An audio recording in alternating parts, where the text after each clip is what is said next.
Bonjour, nous allons maintenant voir comment corriger une écriture. Donc, on peut faire des corrections de différentes écritures.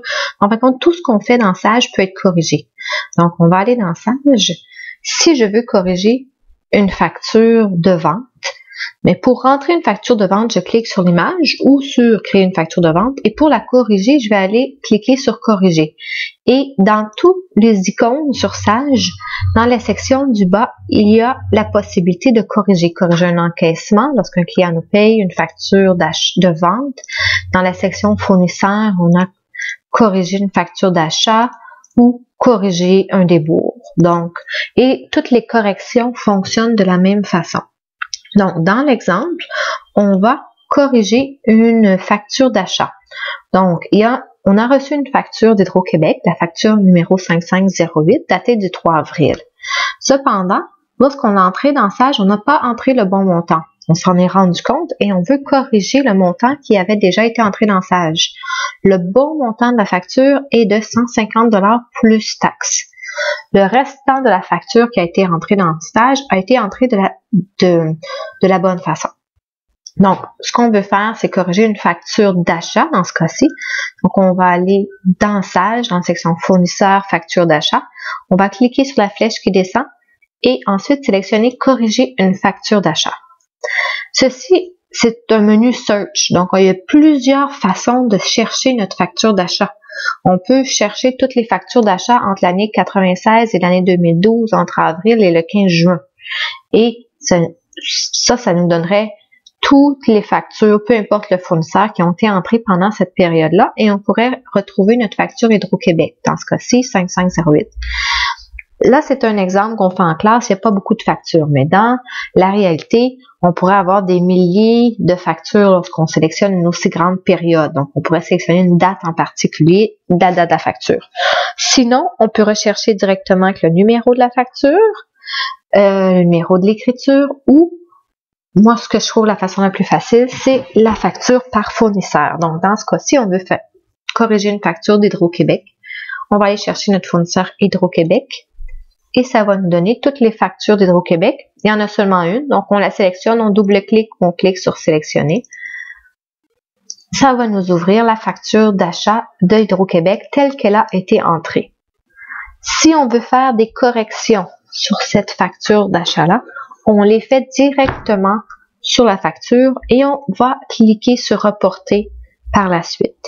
Donc, nous, ce qu'on veut faire, c'est que la facture avait été entrée à 100 $ plus les taxes pour un total de 114,98 et on s'est rendu compte que ça devrait être 150 $ plus taxes. Donc, on va modifier dans la colonne montant pour mettre 150 $.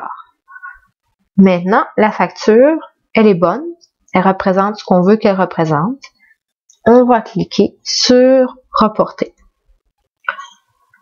Étant donné que cette facture-là est en avril et que nous sommes présentement avec une date de session du 31 mai, donc je vous montrerai tantôt dans Sage, quand on a ouvert Sage, on a dit qu'on était le 31 mai, ça nous dit c'est une vieille facture, êtes-vous sûr de vouloir la corriger? On va dire oui, je veux vraiment la corriger. Oui. Donc la correction est faite. C'est aussi simple, on n'a qu'à aller chercher la facture et rentrer la bonne information. Ce qui est important pour les corrections, c'est de toujours aller voir si ça s'est bien passé, si la correction a été bien faite. On peut aller voir dans Entreprise, toutes les écritures de journal et le rapport tel qu'il arrive par défaut ne contient pas les corrections.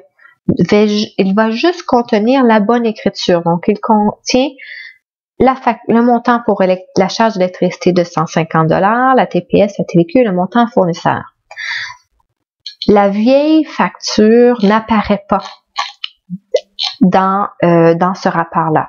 Si on veut que la vieille facture apparaisse, il faut cliquer sur Modifier, Options de rapport et permettre d'afficher les corrections. Donc, on va cliquer Afficher les corrections et on sélectionne OK.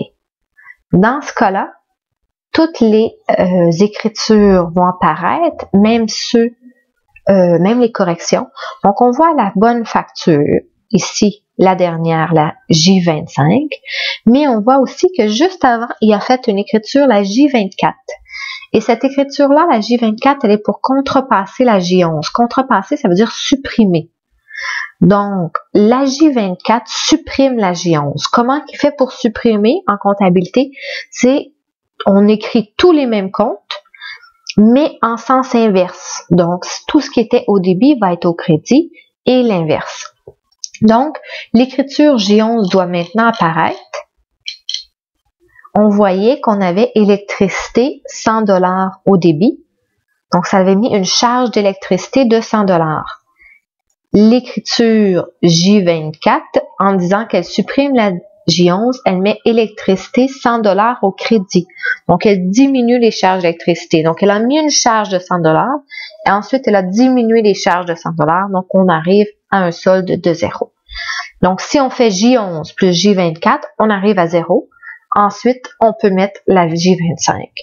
Donc, toutes les écritures qui concernent cette opération-là vont être la J11, qui est l'écriture originale.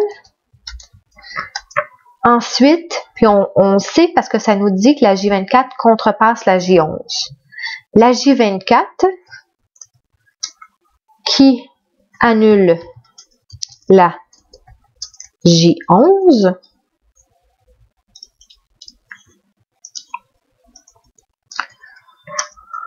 et la J25 qui est la bonne écriture. J25, écriture conforme. Ou la bonne écriture, ça l'irait aussi. Donc, pour chacune des corrections, l'écriture originale reste. Il y a une écriture qui annule la première et ensuite, on a la bonne écriture qui apparaît. Donc, ceci termine la correction d'écriture. C'était une écriture d'achat, mais Sage fonctionne de la même façon pour tous les types d'écriture.